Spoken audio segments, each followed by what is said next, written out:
హరిమాయచేత ననయమ్మును పామరులైన వారు చేసిన అపరాధ దోషములు చిత్తములో గణింపను ఎన్నడు. దక్షిణామూర్తి చెప్పినటువంటి మాటలు. హరిమాయ చేత పామరులైనటువంటి వాళ్ళు ఈ లోకంలో ఉన్న పండితులంతా, అంటే ఏ విషయం తెలిసిన వాడైనా సరే విషయం తెలిసింది అంటే వాడు హరిమాయలో పడ్డాడట. ఆ విషయంలో ఉన్న హరి తెలిసాడు అంటే మాయలో పడలేడు. అలాగే ఒకరినోడు చూసుకున్నాడు అంటే వాటిలో ఉన్నటువంటి దేవుడు కనిపించట్లేదు, మాయమయ్యాడు కనుక మాయలో పడ్డాడు అనమాట. ఒకరినొకడు హరిలో చూసుకుంటున్నారు, అంతర్యామిలో చూసుకుంటున్నారు అంటే హరిమాయ దాటాడని అర్థం. మళ్ళీ ఒకరినొకడు చూసుకుంటాం మొదలెట్టాడంటే మాయలో పడ్డాడని అర్థం. ఇది పద్ధతి. ఒకరినొకడు చూసుకుంటున్నటువంటి వాళ్ళు వాళ్లలో పరమేశ్వరుడికి యాగభాగం ఉండదు, ఒకరినొకడు చంపుకుంటారు. హరిమాయలో పట్టం అంటే అందుకని అలాంటి వాళ్ళు పామరులైనటువంటి వాళ్ళు ఏదైనా ఒక ప్రత్యేక శాస్త్రాన్ని ప్రత్యేక నిపుణతతో అభ్యసించినటువంటి వాడు తప్పనిసరిగా పామరుడైపోతాడు. ఎందుకంటే ప్రత్యేకత అనేటువంటి దాంట్లో హరిమాయ ఉన్నది. ఈ ప్రత్యేకత ఎందున్న హరి అంతర్యామిత్వం ఎవరికైతే గుర్తుంటుందో అంటే ప్రహ్లాదాదులు కొంతమంది ఉన్నారు. ఆ శ్రేణి ఒక్కళ్ళే హరిమాయలో పడనివారు. పడినప్పుడు పామరుడైపోతాడు. అంటే ఆ శాస్త్రం యొక్క విలువలు వాడికి గుర్తుంటాయి, పామరుడవుతాడు. వాడినే పండితుడు అంటాం. అది కాకుండా ఈ శాస్త్రం ఎవరి యందు ఉద్భవించి ఎవరి యందుండి ఎవరిలోకి వెళుతూ ఉన్నదో దాన్ని లీలా విశేషంగా ఈ శాస్త్రంలో ఉన్న రహస్యాలు తెలిసినప్పుడు ఇలా ఉండటానికి సాధ్యమవుతుంది, అలా ఉండటానికి సాధ్యం కాదు అని మన తీర్మానాలు చేయటం అనేటువంటి వెర్రివాపకాయ విషయాలు మానేస్తాం. ఎప్పుడు ఏది ఎలా అయినా ఉండటానికి వీలున్నది అని ఆ రహస్యం తెలుస్తుంది. అంటే మనకి చలికాలంలో చలి వేస్తుందని తెలుసు. చలికాలంలో చలి మరి ఎండ కూడా వేస్తే ఒక్కొక్కరు వాన వస్తే అంటే రావడానికి వీల్లేదు అంటాను తెలియక ఒకటో రెండో చలికాలాలు చూసినప్పుడు. ఒకడు వచ్చినప్పుడు తర్వాత రావడానికి కూడా వీలుందని తెలుస్తుంది. ఇలాగ బ్రతుకున్నన్నాళ్ళు శరీరం ధరించినన్నాళ్ళు కూడాను ఇది జరగటానికి వీల్లేదని మనం ఎరుగున్నటువంటి శాస్త్రాలను బట్టి తెలిసేటువంటి లక్ష్యాలుంటాయి. ఏది జరగటానికి వీలున్నదో తెలిసినవి కాక ఏది జరగటానికి వీల్లేవో తెలిసినవి. ఈ రెండు కూడా ప్రతిరోజు రబ్బర్తో చెరిపేసుకుని మళ్లీ రాసుకుంటూ ఉండాలి బతికున్నన్నాళ్ళు. ఎందుకంటే మనం నేర్చుకున్న శాస్త్రం ప్రకారం ఇలా జరగాలి, ఇలా జరగకూడదు. ఈ సైన్స్ ప్రకారం ఇలా ఉండకూడదు. నీళ్లలో మంచుగడ్డలు తేలుతాయి, నీళ్లలో రాళ్లు మునుగుతాయి. రామాయణంలో సముద్రంలో రాళ్లు పేల్చి వంతెన కట్టారన్నారు. అలా ఉంటాయా? ఉండవు. దేన్ని బట్టి ఉండవని ఉంటాయని నిర్ణయిస్తుంది మనం. అలాగే ఇప్పుడు చంద్రుల్లోకి మానవులు వెళ్ళటం నేర్చుకున్న వాళ్ళు దాని మీద జీవరాశులు లేవు అన్నారు. అలా ఉంటుందా? రేపు ఉన్నారని తెలిసాక ఏమవుతుంది? మళ్ళీ రబ్బరు పెట్టి జరుపుకుంటూ ఉండాలి. కనుక according to the known laws of science this is so అని అనుకుంటే చాలా మంచిది. అంతేగాని scientifically speaking this is so అని అనుకుంటే చాలా తప్పు. ఎప్పుడు కూడా మనం ఎరుగున్నంత వరకు ఇంత మటుకు మనం దీని సాధ్యం అనేటువంటిది లేదు. దీనికి సంభావ్యత మనం ఎరుగము అని అనుకోవాలి, కానీ ఇది సంభావ్యము కాదు అని అనుకోకూడదు. కనుక అలా అనుకునేటువంటి వాళ్ళు పామరులు కదా. వాళ్లలో వాళ్ళు కొట్టుకు చేస్తే దక్షయజ్ఞంలో నేనేం చేయలేను, కానీ నేను మాత్రం వాళ్ళని ఏమంటాను అన్నాడు దక్షిణామూర్తి. చిత్తములో గణింపు. వాళ్ళు తప్పులు చేశారంటే మరి ఒప్పులు చేస్తారని ఎట్లా అనుకుంటాను? అందుకని వాళ్ళు తప్పులు చేశారని ఏమో అనుకునేది లేదు. ఏ తప్పులు చేసేటువంటి వాడు ఒప్పులు చేస్తే అనుకోవాలి, కానీ పాపం వీడు ఒప్పులు చేశాడు మనం ఏం చెప్పబోయాము. తప్పులు చేసేవాడు తప్పులు చేశాడు అని అనుకుంటామైతే ఆ అనుకున్నవాడు మానవుడు అవుతాడు, కానీ ఆ పైవాడు అవడు. అందుకని నేను అట్లాంటి ఏం గణించాను అన్నాడు. ఏదో దక్షుడు తప్పు చేశాడు, వాడు చేశాడు, వాడిని క్షమించండి అని మీరంతా ఇంతగా ప్రార్థించనక్కర్లేదు. ఆ తప్పులు చేసిన వాళ్ళు చేయని వాళ్ళు వాడిని చేశాడని అన్నవాళ్ళు, వాడు చేయలేదని అన్నవాళ్ళు, వాడిని వీడిని నరికిన వాళ్ళు, వీడు వాడిని నరికిన వాళ్ళు, వాడు వీడిని తిట్టిన వాళ్ళు, వీళ్ళందరూ కూడా నాలోనే కదా ఉన్నది. అందుకని ఇక అనటం ఏముండదు. ఈ సందేహాలన్నీ మీలో మధ్యలో కలిగినవి మళ్ళీ మీలో పోతూ ఉంటాయన్నారు. వాడు ఈయన అనుకుంటే దక్షిణామూర్తి గారు ఈయన్ని చెడామడసి తీసాడు దక్షుడు నలుగురిలో పెట్టి. మరి ఆ దక్షుడిని చంపేశాక వాడిని క్షమించండి మనం అడగటానికి, అంటే వీడేదో వాడి మీద అంతకుముందు కోపించినట్లు ఇట్లాంటివన్నీ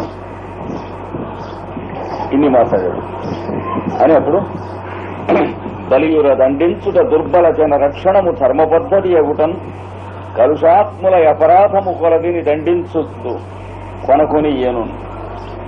ఒకడేదో తప్పు చేయడం, ఇంకోటి ఎడల నా ఎడల తప్పంటూ ఎవడు చేయలేడు.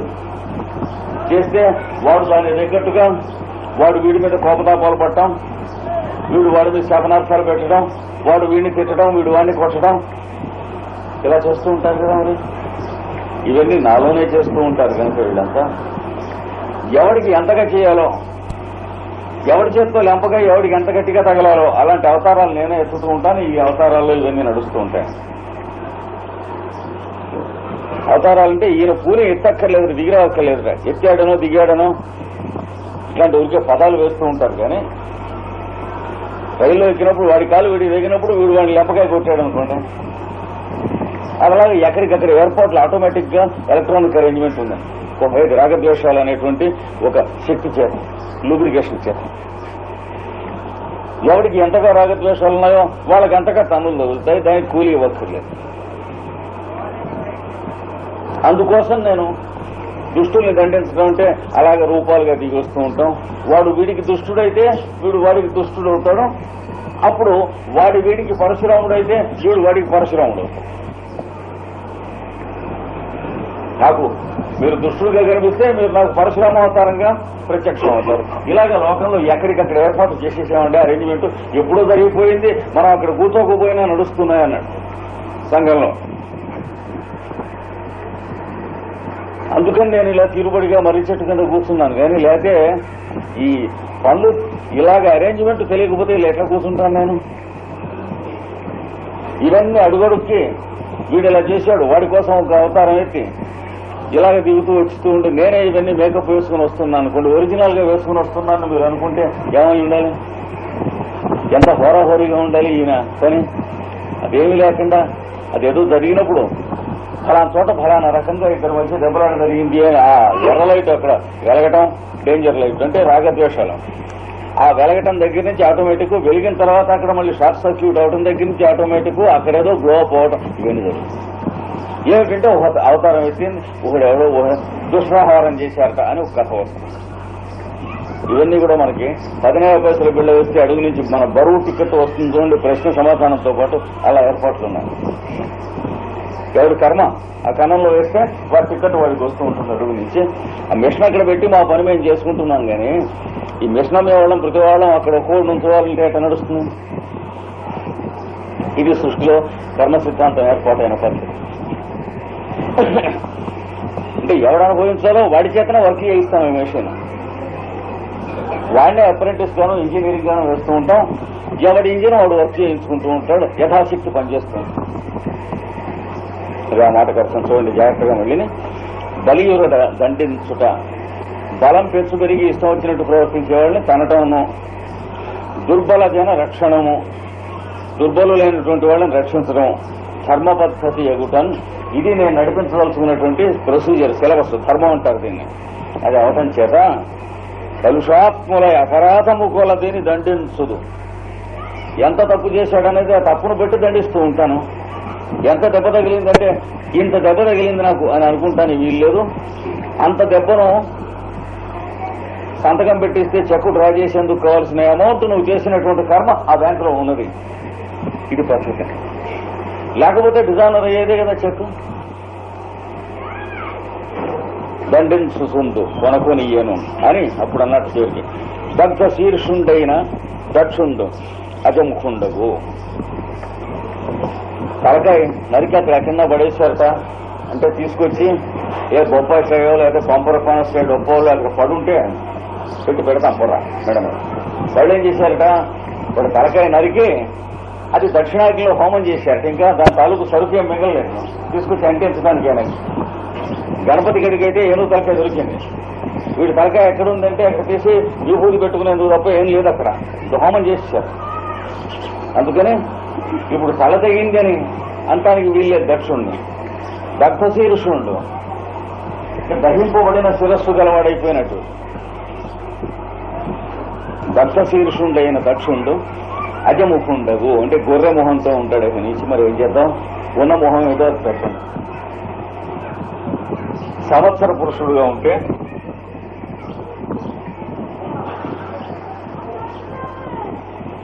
ఇలా సంవత్సరం ఉన్నప్పుడు ప్రారంభం ఎక్కడో తెలియక తెచ్చారు కదా ఒక కథ ఉంది. ప్రారంభం ఏంటండి, మన ప్రారంభం కదా, ఎక్కడ పడితే అక్కడే ప్రారంభం కదా. ఇవాళ సంవత్సరాలు అనుకుని వచ్చే సంవత్సరం ఈ తేదీ వరకు సంవత్సరం పెట్టుకోకూడదు ఏంటి, మీరు కొట్టారా ఎవరన్నా? ఒక రాశి బిగినింగ్కి రాదు అని అన్నారు అనుకోండి, రాసులు ఏమిటి అసలు మీరు పెట్టుకున్నారా? ఏమన్నా అక్కడ ఉన్నాయా? మన కర్మరాశులే కదా. అది కాదండి, ఈ నక్షత్రం దగ్గర నుంచి రాశి అన్నారు అనుకోండి, ఆ నక్షత్రం నీకేళ్ళకి కనిపిస్తుందేనా? అక్కడ ఉన్నది నక్షత్రం కాదు, అక్కడ బ్రహ్మాండమైనటువంటి సూర్యగోళాలు. అక్కడికి వెళ్తే దారిలోనే మండిపోతాం. అట్లాంటి ఈ చుక్కలు ఇవన్నీ కలిసి గొర్రెలే ఉన్నాయి అంటే నీకంటే ఈ డబ్బా అక్కడ గొర్రెలే లేవు. కనుక ఇందులో ఏది తెచ్చుకున్నా నువ్వు తెచ్చుకున్న కర్మే కానీ ఇంకేం లేదు. కానీ తెచ్చుకోక మానవు కనుక ఇవి నీవి పనిచేయక మానవు. పోనీ మాంతే అన్నాడు అర్జునుడు, మాన్ చూడు అన్నాడు కృష్ణుడు. ఉదాహరణకి ఇప్పుడు యుద్ధం చేయకుండా ఉండి చూడు అన్నాడు. అన్నాడు అంటే నీ తాత్పరం కాదు. యజ్జహంకారమాశ్రిత్య అయోధ్య ఇది మన్యసే. అహంకారపడి నేను యుద్ధం చేసేవాడిని నేను, చేయనివాడిని నేను అనుకుంటే చేస్తాను, నేను అనుకోకపోతే చేయను అని అనుకున్నట్లయితే మాని చూడన్నాడు. కుక్కలే చేస్తావు ఎట్లా అనుకుంటే, లేకపోతే మంచిగా మనుషులే చేస్తావు. ఇది అహంకారపడి నేను చేయను చేస్తాను అని అనుకున్నట్లయితే కుక్క చేసినట్టు కట్టేసి చేయిస్తే కయ్యం కయ్యం అంటూ చేస్తున్నది రెండు లాక్కెడితే అలా చేయాల్సి వస్తున్నాడు. ఎలాగా ఈ యుద్ధానికి మనకు అనవసరం, నేను చేయను అని అంటే కాబట్టి మాతో యుద్ధం చేయలేనని ఏడవరాదా, వేదాంతం ఏడుస్తావేమిటి అంటాడు అవతల నుంచి చూడడం. అందుకని ఏమన్నామని తీసి బాణం వేస్తాడు. అంటే తన కామక్రోధాలకి కుక్క అయిపోయి పనిచేయటం, కట్టేయబడి పెట్టడం. అలా చేస్తావు జాగ్రత్త, ఆ మర్యాద వద్దు, అయ్యా బాబు బాబు అని బతిమాలుతున్న బావమరిది కాబట్టి మరి బతిమాలతో చేయమని. కనుక you will be a dog in the hands of your own likes and dislikes. అదే అప్పుడు చేయక తప్పదు, లేకపోయినా చేయక తప్పదు. అందుకని చేయటం చేయకపోవటం అనేటువంటి దాని చేతిలో పడక తప్పదు. ఈ సృష్టిలో కర్మఫలం అనేటువంటిది తెచ్చుకోకపోతే సృష్టి లేదు, బ్రహ్మ దగ్గరే వచ్చింది. అలాంటిది ఈ సంవత్సరం అనేది ఇలాగా తిరుగుతుంది. ఎవరి తిరుగుతుంటుంది? భూగోళం మీద ఉంచున్న వాడికి. అదే సూర్యుడు మీద ఉంచున్న వాడికి సంవత్సరం వాడి మొహం తాను తన చుట్టూ ఉన్న వెలుగు తప్ప ఇంకేం లేదు. కానీ కొన్ని మార్పులు జరుగుతూ ఉంటాయి. కొన్ని లక్షల సంవత్సరాలకు ఓ మాట అని మనం అంటామే అంతకాలానికి. దాని పేరు ఆ సూర్యుడిలో నుంచుని ఎవడన్నా చూసేటువంటి పురుషుడు ఉంటే వాడికి ఓ వారం రోజులకు ఓ మాట కొన్ని మార్పులు జరుగుతూ ఉంటాయంటారు వాడికి. అది వాడి సంవత్సరం.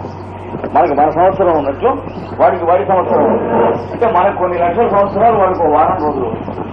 అక్కడికి వాడి శనివారం అయిపోతుంది, సెలవు తీసుకుంటాడు, వాడి ఆదివారం మొదలు పెడుతుంది, మళ్ళీ సృష్టి ప్రారంభిస్తాడు. 7 రోజుల సృష్టిని పాపం వాడు తెలియక సర్దుబాటు చేయటం తెలియక మొదటి రోజు సెలవు తీసుకో. ఆదివారం అంటే దేవుడు సృష్టి చేయడానికి దుకాణం తెచ్చి మొదటి రోజున పడుకుని నిద్రవేయడం. ఇవాళ సండే కదండి. కానీ మనం బైబుల్లో చూస్తే ఏముంటుంది, 7 రోజులు సృష్టి 6 రోజులు సృష్టి చేసి 7వ రోజున సెలవు తీసుకున్నాడు అని ఉంటుంది. ఆ మాటకు అర్థం ఏంటంటే మొదట మహాప్రకాశంగా ఉన్నాడు ఆదిత్యుడు, వాడు బ్రహ్మను ప్రతిబింబించాడు వాడిని సూర్యుడు రెండు అంటే అదే చంద్రుడు అన్నమాట. అంటే ప్రతిబింబం అంటే మన చంద్రుడిలో సూర్యుడు ప్రతిబింబిస్తున్నట్లు. అంటే మన అస్ట్రాలజీ పైన ఇంకోటి ఉంది. వాడిలోంచి శక్తి జగత్తులోకి దిగి వచ్చిందన్న. మూడు అంటే అంగారకుడు. ఇలా చేసుకుంటూ వచ్చాక వాడు దాని గురించి తనకు తెలిసిందన్న. వాడిని బుద్ధుడు అన్న.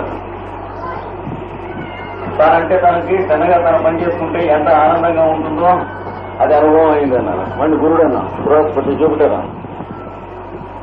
ఆ ఆనందంతో జీవితం అనుభవిస్తూ సౌందర్యం అనేటువంటి విశ్వప్రేమని ఎదుర్కొన్నాడన్న. వాడు శుక్రుడు అన్న. ఇవి సృష్టించాక వరుసన పృథ్వీ అవస్థ ఆకాశాలతో పాటు సృష్టించి 7 రోజులు అయిన తర్వాత 6 రోజులు అయిన తర్వాత ఏం చేశాక 7వ రోజున రెస్ట్ తీసుకున్నాడు. పడుకుని నిద్ర అయినాడు. అంటే మృత్యు అనేటువంటి స్థితి వచ్చి మళ్ళీ ఇక్కడికి వస్తాడు అన్నమాట. ట్రాన్స్ఫార్మేషన్. దీన్నే శనేశ్వరుడు అన్నాం. అందుకని శనివారం నాడు సెలవు ఉండేది. అది తిరిగి ఆదివారం నాడుకు మార్చుకున్నది నరజాతి. అంటే బోని మొదటి రోజున దుకాణం తీసి మామూలు నుంచి పడుకుని నిద్ర అయింది. అందుకని ఇప్పటికి కూడా వెనకటి నుంచి సంప్రదాయం వస్తున్నటువంటి శాఖ క్రైస్తవులు ఉన్నారు. 7th డే అడ్వెంటిస్ట్స్ అంటారు వాళ్ళు. వాళ్ళు శనివారం నాడు సెలవు. మనకి ఈ యూదు జాతిలో బాగా ఎక్కువ ఉన్నారు ఆ దగ్గరకు చెందిన వాళ్ళు. మిగతాదంతా గుడ్డిలో అనమాట. సూర్యోదయం అవటం నిద్రపోవటం పంక్చువల్ గా 7:30 అవటంతో లైట్లు పోతాయి చూడండి మరి అట్లాగా.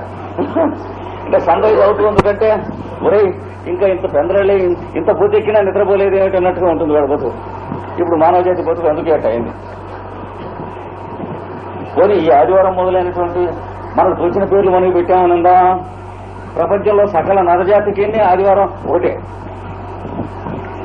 మన ఆదివారం ఇంగ్లాండ్ లో సోమవారం అవదు. చూసారా? భారతీయుల యొక్క ఆదివారం క్రైస్తవులకు మంగళవారం అవుతుంది. యూత్ జాతికి శనివారం అట్లా అవదు. ఈ భూమి మీద ఉన్నటువంటి వాళ్ళంతా కూడా వారాలు ఎదుర్కొన్న వాళ్ళందరూ కూడా ఇవాళ ఆదివారం అయితే ఆదివారం ఒప్పుకుంటున్నారు. అంటే ఇది పొరపాటు వచ్చిందా? మానవుడు కనిపెట్టినటువంటి సిద్ధాంతాలు ఇంత నరులు అందరిలోనూ కూడా ఏకకంఠంగా ఏకగ్రీవంగా వ్యాప్తం కావటం కనుక సాధ్యమైనట్లయితే ప్రపంచంలో ఏ ఒక్క మతం ఏ ఒక్క పార్టీయో ఈ పార్టీ ప్రపంచం అంతా అందులో చెడిపోయిండేవాడు. అది కాక వేరే మానవుడికి అతీతమైనటువంటి సత్యంలోంచి వచ్చినటువంటివి మాత్రమే అంగీకరిస్తున్నారు. సూర్యాస్తమయాలు మానవ జాతి అంగీకరిస్తుందంటే నరుడు కనిపెట్టినవి కావు. అలాగే వారాల పేర్లు ఇవాళ ఏం వారం అన్నది అవి సమస్త మానవ జాతి ఎందుకు అంగీకరిస్తుందంటే మానవుడు కనిపెట్టినవి కావు. అంటే ఆదివ మానవుడు ఒకడు ఇవాళ ఆదివారం అందాం అని అన్నాడు. ఆ రోజు నుంచి ఆదివారం అయింది అని హిస్టోరియన్ రాసినట్టు ఉన్నంత తేలిక కాదు. ఇవాళ ఆదివారం అన్నామంటే పక్కనే వాడు నోరు మూయి ఇవాళ ఏది వారం అంటాను నేను అంటాడు. అంతవారం అంటానంటాడు వాడు. అలా ఉండదు. ఇలా చెప్పి చిట్ట చివరికి 7వది సెలవు తీసుకున్నారట. ఆ తీసుకుంటాం వల్ల ఏమైంది? ఇదేమో చీకటి అయిందిట. ఈ 6 రంగులు అయినాయట. చక్కగా 6 రంగుల్లో నీలమ రంగు అవుతున్నదట. ఈ రంగులో ఇక్కడ పైన ఇంకో రంగు ఉంది. దాన్ని ఏమంటాం? తెలుపు. అందులో ఈ 7 అయినా ఉంటాయట. లేకపోతే నీలంలో తెలుపుతో కూడా కలిపి మిగతా 7 అయినా ఉంటాయట. ఆ మొదటిది ఇప్పుడున్న మోడర్న్ సైన్స్ తెలుసు, ఈ రెండోది తెలియదు. ఈ ఇంద్రధనుస్సులో తెల్ల రంగులో ఇంద్రధనుస్సు ఉంటుందని తెలుసు. అంతవరకు ఇంద్రుని చూశారు మనవాళ్ళు. ఇప్పుడు మోడర్న్స్ నీలంలో మిగిలిన 7 రంగులు తెలుపుతో కూడా కలిసి ఉంటాయని తెలియదు. అది కానీ ఇది కానీ ఎప్పుడన్నా అది వేరే చెప్తున్నా. ఆ నీలపు రంగు సంబంధించినటువంటి దాన్ని ఈ సెలవు తీసుకుంటాం, లేకపోతే శనివారం అన్నారు పెద్దవాడు. అలాంటి సూర్యుడిలోంచి చూస్తూ ఉంటే వాడి సంవత్సరాలు వేరే ఉంటాయి. మన భూగోళం నుంచి మనం చూస్తూ ఉంటే దీని మీద ఇలాగా నుంచి చూడటం మొదలెట్టాక మొట్టమొదటి ఆటవిక మానవుడు ఆదిమ మానవుడు చూస్తూ ఉంటే తెల్లారిపోయింది. అమ్మా బతికిపోయామనుకున్నాడు. మళ్ళీ చూస్తూ ఉంటే పొద్దుకూకింది. పొద్దుకూకగానే భగవంతుడు మన మీద కోపించాడు, శపించాడు అనుకున్నాడు. తెలివిగా కొత్త అని భయపడి అలా బోర్ల పడుకున్న నిద్రయాడు భయంతో. మళ్ళీ తెల్లారి అమ్మ కరుణించాడు అనుకున్నాక 7 రోజులు చూసి రోజు శపించి రోజు కరుణించినవాడు దిక్కుమాలింది ఇది కాదు, రోజు ఇలా జరుగుతూ ఉంటుందని తెలుసుకున్నాడు. అంటే అప్పుడు ఎలా ఉండుంటుందో మొదటి మానవుడికి ఆలోచించండి. అలాగే మంచి ఎండాకాలం వచ్చేటప్పటికి దేవుడు కోపం వచ్చిందనుకున్నట్టు కొన్నాడు. పెడ వర్షాలు వచ్చేటప్పటికి దేవుడు కరుణ వచ్చిందనుకున్నాడు. మొక్కలు మొదలటం చూస్తున్నాడు, వర్షాలు వస్తే పిడుగు పడేటప్పటికి ఏదో మహాచారం చేశాను, కోపం ఉండిపోయిందనుకున్నాం. ఇలాగా తప్పటడుగులు వేస్తూ తొక్కు పలుకులు నేర్చుకుంటూ తల్లిదండ్రుల దగ్గర మెల్లిమెల్లిగా అడుగులేస్తూ మాటలు నేర్చుకుంటున్నట్టుగా నరజాతి లక్షల సంవత్సరాల్లో ఇవన్నీ నేర్చుకుని దేవుడికి అడిషనల్ గా మన మీద కరుణ వచ్చింది అనుకున్నట్టు. అంటే రాత్రిపూట కూడా కొంచెం వెలుతురు కనిపిస్తుంది పౌర్ణమి. ఆ మర్నాడు కూడా పర్వాలేదు వస్తూ ఉంటాను, కొంచెం తక్కువగా ఉన్నట్టు అనుమానిస్తుంది. ఇలా ఒక్కో రోజు చూస్తే 2-3 రోజులుగా తగ్గుతుంది, కొంపబడిపోయింది, మళ్ళీ చీకటి వచ్చేస్తుందని తెలిసింది. మళ్ళా చీకటి వచ్చేసాక ఇక మన నరజాతిని శపించాడు భగవంతుడు. ఈ జాతి ఉండదు, ఇక్కడితో ఇది అయిపోయింది అని లెక్కేస్తున్నట్టు. మన సూర్యగ్రహణాన్ని గురించి పేపర్లో వేస్తున్నారు చూడండి. ఈ జ్యోతిష్కులు ఎదురుగా అష్టగ్రహ కూటాన్ని గురించి వేశారు. అసలు ఈ జగత్తు ఉండదు, మీరు అడ్రస్ గిడ్రస్ ఏమి ఉండదు, టెలిఫోన్ నంబర్స్ అవి తీసుకోకండి అన్నారు. 1962లో అష్టగ్రహ కూటం. వీళ్ళు అంటే ఏమాత్రం ఏదైనా గట్టిగా కనుక వస్తే ముద్దకి బిస్మిల్లా అంటే ఉండదు జగత్ అంటారు. అడుగుడికి ఉండకుండా పోతుంది, పోతే హోమాట పోతుంది అని అంటే అగెన్స్ట్ కామన్ సెన్స్. ఇద్దరు అరుస్తూ ఉంటారు, ఇటోడు అటోడు నూతుని గాడిద కన్సర్ గాడిద. వాడేం చేస్తాడు, అయిపోయింది జగత్తు, అయిపోయింది ఒకసారి 2 సార్లు అంటూ ఉంటాడు. అంటే అది ప్రళయం 3వసారి అంటుందని అనదు, వేలం పాట అవదు. వీడు ఇక్కడ నుంచున్నవాడు అయిందన్నావు, నీ జ్యోతిషం ఏం తెలుసు, నీకేం తెలుసు, నీ ఆధ్యాత్మికం ఏం తెలుసు, నీ శాస్త్రం ఏం తెలుసు, నీ ప్రాచీనం ఏం తెలుసు, మా నాన్నలంతా వెధవలు అంటూ ఉంటాడు వాడు. వీడు పక్క మా నాన్న వెధవ, మీ నాన్న వెధవ, నేనే తెలియగలవాడిని, నువ్వే తెలియగలవాడు, మా అమ్మ వెధవ, మీ అమ్మ వెధవ అంటూ ఉంటాడు వీడు. అంటే వీడు రెవల్యూషన్ గాడు, వీడు ఎవల్యూషన్ గాడు. 2 పక్కల 2 నుంచి ఇద్దరు రోడ్డు మీద దిగారు. ఇక్కడ నుంచి వాడిని వీడి తిడతాడు, అక్కడ నుంచి వాడు వీడిని తిడతాడు. విశాఖపట్నంలో దెబ్బలట్టలే కొట్టుకోరు ఎంతసేపు. జిడ్డు ఇన్ని లక్షల సంవత్సరాల నుంచి జరుగుతుంది జిడ్డంతా. అది కాదు దిగా కూడా. ఆ మధ్యలో ఇక్కడికి వచ్చేటప్పుడు కొంత దూరం వచ్చేటి చూస్తున్నాడు. ఇలా చూస్తుంటే తెల్లారితే పొద్దుగు భయపడటం మానేశాడు. ఎందుకంటే ఆ పాఠం నలిగింది బాగా. అలాగే పౌర్ణమిలో అమావాస్యలు వస్తే భయపడటం మానేశాడు, అది కూడా నలిగింది. ఒక 5-6 ఏళ్ళు అయ్యేటప్పటికి రోజు వచ్చేవాడు గెలిచేవాడు ఎవడు మళ్ళీ వస్తాడులే అనుకున్నాడు చంద్రుడు పోతే. ఇలా అయిపోయింది. పైపడ మబ్బులు వేసేటప్పుడు పిడుగులు పడేటప్పటికి ఏం పర్లేదు వాన కురుస్తుందని తెలుసుకున్నాడు. ఎండ వచ్చేటప్పటికి నెక్స్ట్ ఇంకో 2 months లో వర్షం వస్తుంది ఇట్లా తెలుసుకున్నాడు కొంచెం. అంటే you could read between the lines. ఉత్తరం చదివితే రాసిన వాక్యాల్లో ఉన్న అర్థం కాకుండా వెనక ఉన్నటువంటి ఆ రాసినటువంటి వాడి యొక్క ఆంతర్యం కూడా చదవటం నేర్చుకున్నట్ట. ఎవడన్నా ఉత్తరం వస్తే ఆ పదాలకి టీకలను తాత్పర్యాలు తెలుసుకుంటే వస్తుంది వాడు అర్థం. దిక్కుమాలింది అస్తులు. ఇది వీడి వేక వాడు ఏ ఉద్దేశంతో రాశాడో అది తెలుసుకున్నాడు. తెలుసుకుని శాస్త్రం అంతా తెలుసుకున్నాక మళ్ళీ వస్తున్నాయి ఇవన్నీ అనుకున్నాడు. ఎండలు వచ్చాక మళ్ళీ కొన్నాటికి ఎండలు వస్తాయి, వానలు వచ్చాక మళ్ళీ కొన్నాటికి వానలు వస్తాయి, చలి వచ్చాక మళ్ళీ కొన్నాళ్ళకి చలి వస్తుంది. అంటే ఏంటి పని చేయాలి బుర్ర వెంటనే ఏదొచ్చాక ఏదొస్తుంది అని చూడాలి ఈ మాట అనుకున్నాడు. మనం ఎట్లా అనుకుంటాం అట్లాగే అనుకుంటాడు అని. ఎండ వచ్చినప్పుడు గీత గీసుకున్నాడు. ఒక గీత అంటే ఎండ నష్టం అన్నాడు, రాత్రి మీద గీసుకున్నాడు. అదైన తర్వాత వాన వచ్చింది అంటే వర్షం జల్లు అనమాట. అలా పడ్డాం, పిక్చర్ రైటింగ్ అంటారు. తర్వాత వచ్చాక అడిగే ఉడుకుతున్నాడు, చలి వచ్చింది. మళ్ళీ ఇది వచ్చింది. అట్లా 2-3 ఏళ్ళు చూశాడు. ఇలా రాసుకోవాల్సింది ఇలా రాసుకోవాలి, దాని తర్వాత ఇలా వర్షం రాసుకోవాలి, దాని తర్వాత చలి ఇలా రాసుకుని ఇలా ఇస్తే ఇలా తిరుగుతాయని గ్రహించాడు.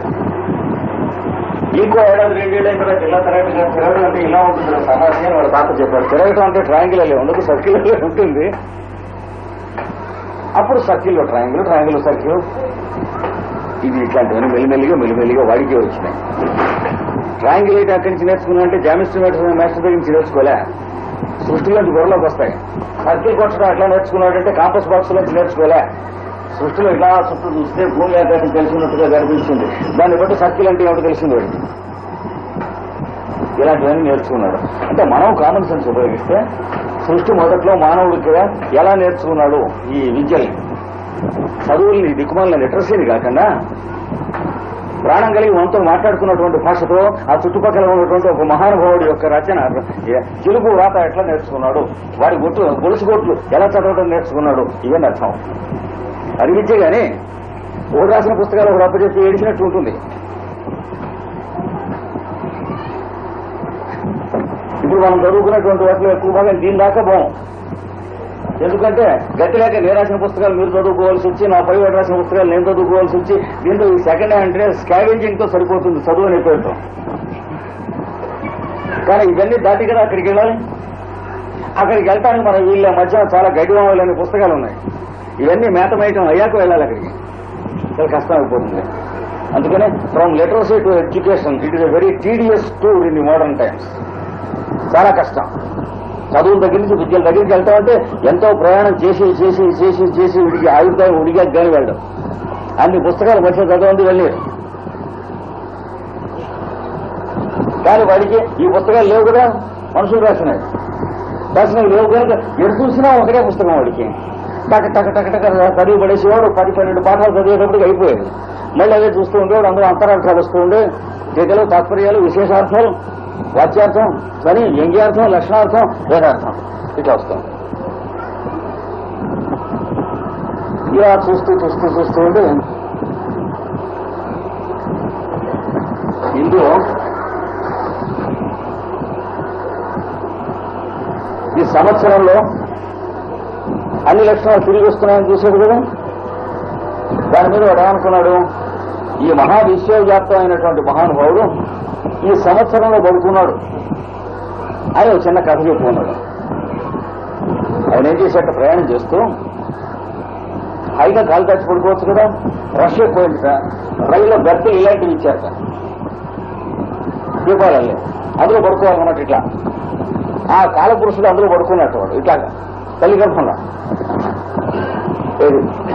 రాశిచక్రం ఎట్లా వచ్చిందో, దహచక్రం ఎలా వచ్చిందో చూడండి వాడు బుర్రలోకి. ఎందుకంటే తల్లి గర్భంలో అలా పడుకుంటూ చూశాడు వాడు అలాగే పడుకుంటాడు. సన్నాసి అంచేతనే ఇక్కడ కూడా అట్లా సృష్టి చేశాడు. Man is created in his own, God has created man in his own image and likeness. ఆదిమ మానవుల యొక్క సత్యముల యొక్క కథలు ఇవి, విద్యల యొక్క కథలు, చదువుల కథలు కాదు. చదువులు పైకి పక్కకి నెట్టేసి విద్యలు మనం నేర్చుకోదలుచుకున్నప్పుడు ఆ పుస్తకాలు కనిపిస్తాయి. కథ అంటే ఈ should have the rustic freshness of the books. అది ఉండాలి. నాగరికమైనటువంటి గ్రంథ ఆద్యంతములు మొదలైనటువంటి ఉన్న పుస్తకాలు దొరకవు. వాడికి వచ్చి గీసేసి వెళ్ళిపోతాడు. ఎక్కడి నుంచి మొదలెట్టాడు పుస్తకం అంటే ఉండదు, అబ్రప్ట్గా మొదలెడతాడు. ఎక్కడికి అయిపోయిందంటే తెలియదు, ఊరికి ఎండ్ చేస్తాడు. అలాంటి పేజీలు కొన్ని దొరికినాయి ప్రతి జాతిలోనూ. ఆ పేజీల్లోంచి తీస్తే ఈ కథలు వచ్చినాయన్నమాట. అది వీటి తత్వం. అందుకని ఇది ఇందులో పడుకున్నాడు అని చూసేస్తాను. పడుకుంటే తలకాయ ఎక్కడ పెట్టి పడుకున్నాడు అని అనుమానం వచ్చింది. సంవత్సరం అక్కడి నుంచి బిగినింగ్ అని కదా తిరిగాడు ఇదంతా వెతికాడు. అంతా ఓలాగే ఉంది చెప్పాలి. వెతికితే ఇంతలోకి ఏమైందిగా ఒక చిన్న పురుగు వచ్చి ఇలా తరచుగా మొదలెట్టింది. మొత్తం అంతా ఇలా టెన్షన్ లో ఉండిపోయింది. ఉంటే సుందరాన్ని అనుకున్నాం కానీ అలా కాదు సార్. ఎక్కువ పెట్టినటువంటి బిల్లు ఉందే ఇలా ఉంటుంది కదా, ఎక్కువ పెట్టిన బిల్లు అలా దీన్ని తలకాయ పెట్టుకుని పడుతున్నాడు అనుకోండి. లోపల పేరు పెట్టుకుని బుర్ర ఇక్కడ పెట్టాడు అనుకోండి. పెట్టేటప్పుడు దాని కాస్త ఇలా వంగింది. వంగితే లోపలికి కళ్ళు పెట్టి ఇలా పడుతున్నారు. ఈ రెండు దగ్గరికి తీసుకొచ్చి ఇక్కడ లింకప్ చేసేస్తాను. ఏమో మనకి దొరకడం లేదు, రాజ్యంతాను ఎక్కడ అలా పడుకుని నిద్రవుతున్నట్ట. ఏది ఇల్లు తలకన్నా పెట్టుకుని పడుకుని నిద్రవుతున్నట్ట. నిద్రవుతుంటే ఇందులోకి ఓ పురుగు వచ్చి ఇక్కడ చిన్నదిట ఇంకా తాడుని ఖండం చేసి చూడండి. దేవి భాగవతంలో ఉంటుంది కదా, యజ్ఞపురుషుడైనటువంటి నారాయణుడు కల్పాంతమైనటువంటి ప్రళయంలో రాక్షస సంహారం అయిన తర్వాత ఆ విల్లు తల కింద పెట్టుకుని పడుకున్నాడు. వాడు తల ఆ రోజులు తడగాలి ఎక్కడివి, ఆ రోజుల్లో ఇంకా తల కింద పెట్టుకుని పడుకున్నాడు. పడుకుంటే మెల్లిగా ఆ వింటి తాలూకు అల్లెత్రాడు లేదంటే దాన్ని పురుగు కొలికింది. ఎందుకని ఈ లోపల దేవతలు గిరిగిరా తిరుగుతున్నారు, వీళ్ళు తిరుగుతున్నట్టే. ఎలాగెక్కడ ఇక్కడ ఏంటి, ఎలాగైతే ఎట్లాగైనా అంటే సృష్టి చేయటం అన్నమాట. వాళ్ళకి అదొకటి సృష్టి చేయకుండా ఉండలేదు. అది వాళ్ళ స్వర. అందుకని తిరుగుతూ ఉంటే ఎక్కడ బిగినింగ్ వీళ్ళకి మళ్ళీ యజ్ఞం ప్రారంభం చేద్దాం. యజ్ఞం అంటే ఏంటి, మనకు తెలియకుండానే మన ద్వారా జరుగుతున్న పని. మనం కూడా దాంతో కోఆపరేట్ చేయాలి కదా. మనకు తెలియకుండా మన ఉచ్ఛ్వాస నిశ్వాసాలు మనతో జరుగుతున్నట్లే మనలో, మనకు తెలియకుండా మన గుండె గుట్టుకుంటున్నట్లే మనలో, వాళ్ళలో దేవతల్లో వాళ్ళ తాలూకు ప్రవర్తన యజ్ఞం అనేటువంటిది నడుస్తూ ఉంది. ఆ యజ్ఞం మళ్ళీ మనం మొదలెడదామని చెప్పి దీపాలు పెట్టి వెతికారంటే ఈ యజ్ఞ పురుషుడు ఎక్కడ నిద్రపోతున్నాడు రా, వీడిని మంచి నిద్రలో ఉన్నట్ట. వీడిని లేపితే బాగుండదు పెద్దవాడిని అంటే వీళ్ళ చేతిలో లేదుగా, వాళ్ళలో భాగం లేని వీళ్ళు వాడిని ఏం నిద్రలేపుతారు, అంతర్యామి. అందుకని లేపితే బాగుండదు కదా పెద్దవాడిని. లేకపోతే యజ్ఞాన్ని అడగట, మరి టైం అయిపోతుంది, మరి తెల్లారిపోయింది, వీళ్ళు లేకపోతే ఎట్లా అనుకున్నా అనుకునేటప్పుడు వాడు ఇంద్రుని వదిలేస్తే వాడు పురుగు వేషాన్ని దాన్ని తిన్నట్ట తాడిని తినేటప్పటికీ ఈయన అసలు వీళ్ళు తల కింద పెట్టుకు పడుకుంటామని చెప్పండి, ఓడిపోగరు. ఏది ఆ నారాయణమూర్తి ఆ విల్లు అల్లెత్రాడు దిగనంలో అది ప్రతీమని కొట్టుకుంటుందండి.